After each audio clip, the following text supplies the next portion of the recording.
Hello everyone, this is the LEGO Ninjago Legacy Monastery of Spinjitzu. It is a callback to the early days of the series, and a very nice one at that. It can be configured to give you a fully enclosed space with the walls touching at the edges, but in reality the way this is designed is in two major pieces. So you have the back section and the front section that are separate. Looking around the front, you get a small representation of a cherry blossom tree. You see some gold accents around, a little bit of roofing around the edges with some nice but fairly simple builds, a shrine-style entranceway with a nice archway, and these built-up doors, plate and brick-based doors, which close up pretty nicely. I think you can get them a little bit closer together than that, but it looks nice in its completed form, and you pretty much get a symmetrical design around either side. And around the back there are a couple of ninja training play features, as well as stickers that give you the posters or paintings showing updated modern era historical references. This training station feels like a subtle nod to the game Fruit Ninja, because you're supposed to be slicing through fruit. They've actually set this up so that you can break these off easily. You're actually going to break off the stands beneath them. They're not attached very well, and then there's one additional blade over here that you can hit, and you get the little exclamation point to show that you've successfully connected. The other training setup has a version of the training dummy with spinning blades, so you can just spin that up. You can also hit these blades top and bottom. You can also angle them differently, so these hook ones can be angled out to require you to come in and then jump out. You can also change the angles of these things. You can configure it around a little bit, kind of to your taste. And both of these can be easily removed, or they can be angled differently, attached at different angles, depending upon how you clip them in to the vertical bars that are on the main parts of the build. And with those removed, it just becomes a lot easier to check out the stickers.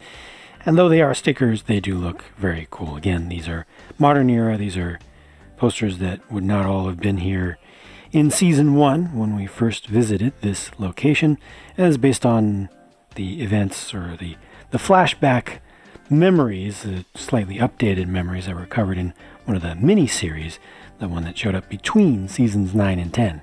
The rear section of the set obviously has a lot more bulk to it. This is where the vast majority of the pieces go, and you get some more interesting builds back here as well. On the ground floor, this first central area gives you the tea room, and I like these small decorative builds on the sides with a coffee mug and a red lightsaber hilt each. You get 4 of those around the periphery. Some suggestions of lanterns, you'll see those around different spots around the place. And some nice little teacups that are made from 2 pieces each. So each one of those has an upside down modified 1x1 round tile with the vertical bar on it, and then that's going into a hollow stud piece. And there's a little action feature built into this, a little trap. If you're coming up and you're not supposed to be here, this can move out. Just the stairs, they just will slide out a little bit.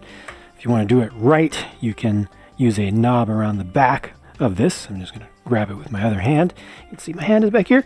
And you just push that through, and you also get access to a little swinging knife function that'll go back and forth. Over to the right, we have storage and display for the Nunchucks of Lightning and the Scythe of Quakes. Each stand or holder is subtly adorned with the appropriate color for the element for that weapon. And there's also a built-in trap for this one. If you jump up on the plank in front of this, it'll surprise you with an attack of a golden chicken that'll fly out at you. Here's how that looks around the back, and most of this Technic build right here is just to help hold things together, so the door frames, which are only attached by a couple of studs down here, don't go flying off if you get too rough with this feature. But the feature itself works pretty well. It just moves the doors out of the way side to side while simultaneously moving this basically catapult up, and that ultimately, if you do it quickly enough, will just launch the chicken or whatever is in the little basket there straight forward. The Technic stuff up above really just acts as a guide, so that when these doors come back in, they always land properly. Over on the opposite side of the build is a small drawer unit with, on top of it, a bonsai tree with a very simple build that actually works kind of well. And this integrates in a couple of the newer gear elements, including this one here in a nice dark gray, so it doesn't stand out too much. Obviously, this is part of a trap again, so the idea here is that you would be looking for another of the golden weapons, and as you go towards it, you try to open this up, the blade is going to swing around, or it could swing around at you in this direction. It does reveal the sword of fire there, but I don't know, I think this one isn't set up quite perfectly. Possibly if you angled this 90 degrees out, it'll be a little bit closer to hitting you. Also, this blade doesn't really want to stay horizontal because it's on a Technic pin that doesn't have any friction, so it always wants to end up like this. Here's how that looks around the back, and obviously there's not a whole lot to see here, except for the fact that the designer did take care to close up the sides a bit so you don't have big gaps. The uppermost levels have nice part usages and nice detailing around the edges, and also a couple of large stickers used on door-sized windows to give you some of the appearance of extra shape and detail, but really the space up there is rather small. Around the back is the display and storage for the shurikens of ice, and that's just it. Nothing up here. You can't even really fit a minifigure in that level, and there's no real space to put a figure up top either, or around the edges.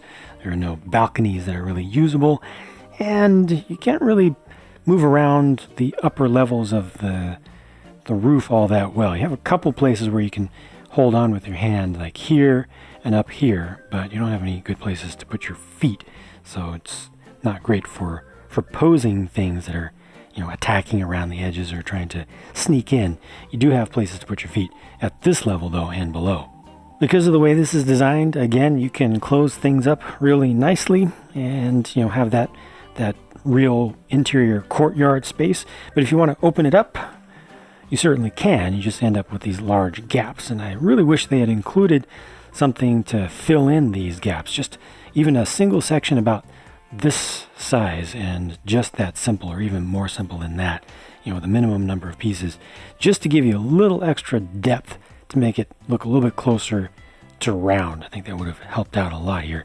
But it's not that bad. I mean, the level of detail is good enough here, and they've kind of established a plain space here. And honestly, you know, in the show, a lot of the space between here was fairly blank anyway, so it's not that bad.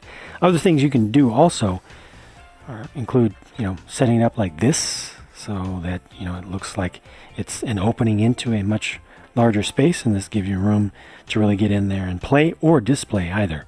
I needed to save some real quality time for the figures because there are a fair number of them in this set. Here obviously we have Kai, Jay, Zane, and Cole. None of them have weapons in their hands right now because they're supposed to go collect the golden weapons that are provided for them. These are retro-inspired, retro-styled, yet new gi for the four, and also a new mold for the headpiece, the headgear. Each of these is dual molded, so the two colors that you see there are two colors of plastic. No worries about any inconsistent use of print. And you get two faces for each of the ninja as well. So these are all their attacking, angry, or mean faces. And then here are the more pleasant or happy faces.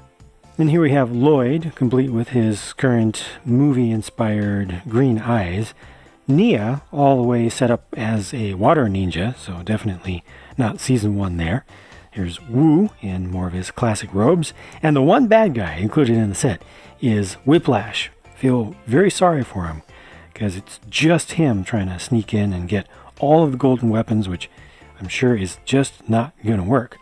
But again, retro-styled, retro-inspired gi and prints for these, which all look very nice to me. I like them quite a bit. I'm not the biggest fan of this newest headpiece. I understand it. I understand its design. It makes sense to me, but I'm just not subjectively a fan of its shape.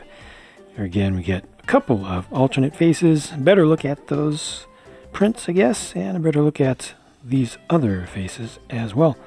Yeah, all good stuff with the prints for sure, at least in my opinion. Very good stuff. These so-called handheld battle platforms are a new design for 2019, and I think they're a very good play feature.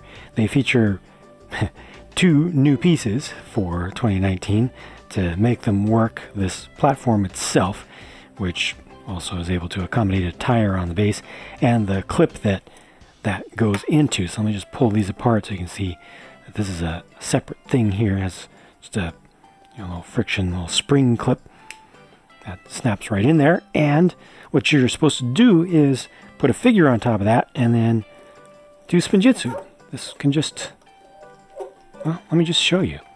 It's like this. They're able to move around and they can hit each other and stuff. And you can figure out different techniques for attack to spin around different. Wow, I actually got a good thrust right through there. I mean, these really work. They actually, will cause hits and stuff, and you can go back and forth. You have 2 people actually playing at the same time. They can definitely have a lot of fun with this, and it's difficult to knock one of the other figures off with one of these attacks, but I mean, you can knock them back like that, and if you're violent enough with it, certainly you can get them to fall apart. But yeah, that looks like that was probably a win. It's definitely easier to knock one of the skeletons back just because of the shape of the pieces. They have less friction, but I mean, this is a nice little thing that allows you to have some little engagements fairly easily, and it's very reliable. The parts don't fall apart easily. They're just, it's just nice little additions. If you want to use them, you can, and if you want to customize them, you can add more to the top of the platform there. Have a figure sitting down if you want. You can, let's see if I can get this set up this way. Be doing some different fancy techniques. Will this work? Let me get the arm up. Yeah, that'll definitely kind of work like that. Use your imagination a little bit. Use some additional pieces and come up with some different possibilities for this. Let me see one last thing. If I put them just on one foot, that'll make it a little easier to knock one of the figures off. I think it'll be a little bit more of a fair fight if you had figure versus figure, like a minifigure versus minifigure. But yeah, it still holds on there pretty well. There's pretty good clutch power. There we go. Finally got that one to come off. But yeah, I think these are a good play feature. Leftovers. There are a lot of leftover pieces. Not a whole lot of super valuable, super interesting stuff, but you do get some of these pieces, which are pretty useful. A bunch of weapon stuff. That's good. This is a good piece right there. That black one. These lightsaber hilts in red. Good to get. The pneumatic T-piece in black. Good. This is a short bar, a 3-long bar in gold. Another hilt. Some basic stuff, but some definitely useful stuff, especially the weapon items. Once again, I have recorded the build for this set, and you can see that entire build process if you'd like to over on my build channel, and there's a link to it in the card over on the right side of the video, or left side, should be on the right, one in the pinned comment, and also one at the end of this video that you're now watching. So, in a final analysis, is this a good set? I think it is. I think that the build was nice. It has some nice techniques, but nothing too crazy, nothing that's difficult to really follow along with the instructions. The whole thing looks very nice on display. I think that it would display very well with the Temple of Air Jitsu, for example, which to be able to be next to that is kind of high praise in and of itself. Although you do have these gaps on here, which I don't like. Like I say, you can push all that together. That's the one thing that I really wish they had done better with this. If they had just included just a couple of wall segments, just really small ones, it would have been absolutely ideal. But fortunately, that's easy enough to do, and it does look okay without those. It doesn't look too empty. The play features in and around this are good. They're actually useful, and they look nice as well. They integrate in very nicely. You get a good selection of figures as well to be in one single set, and especially when you consider the price for this, hey, that's pretty good. That's really good, actually. The value here is very, very generous. It's very nice. I cannot complain at all. For the volume of stuff that you get in total, and the amount of play possibilities with this, and the selection of figures to get the full ninja team, yeah, this is good stuff. This was great that they actually put this on the market and that they were able to price it so reasonably. I guess speaking of the figures, one thing there that could have been done better is, enhancing the selection of bad guys. I think that just adding in some additional Skull King warriors with no shoulder armor, no hat, no helmet, no special printing for the torso, just the most plain ones with just some simple weapons, the cheapest, simplest weapons, just a small handful of those, maybe, 3 of them, just generic ones, really would have helped to make an attack against the monastery. I think that would have made it an absolutely complete playset. I actually would have preferred those, just basic little warriors off to the side, over gap fillers for the walls here, because I can do without that, but you definitely can always benefit significantly from more figures, especially for kids who are not going to be getting a lot of different sets and aren't going to be able to collect a whole bunch of figures from multiple sets to put them together. It's nice to offer up a playset that's this full, and to have the full versus scenario available for it. But beyond those 2 things, those are the downfalls of this, which don't take it down very far at all, especially again considering the price and the value. So this to me is a success of a set, and I'm very happy that they made it, and I'm glad to have been able to review it for all of you. Hope that I showed you everything that needed to be shown. Just looking through, see if there's any little thing I missed. Hopefully I got everything, at least everything that was important. If you have any thoughts about this that you would like to share with myself, and more importantly with other viewers, please let your thoughts be known down in the comments below. Check out the build over on my build channel if you'd like to. I'll be back with another review as soon as I can. Thanks for watching.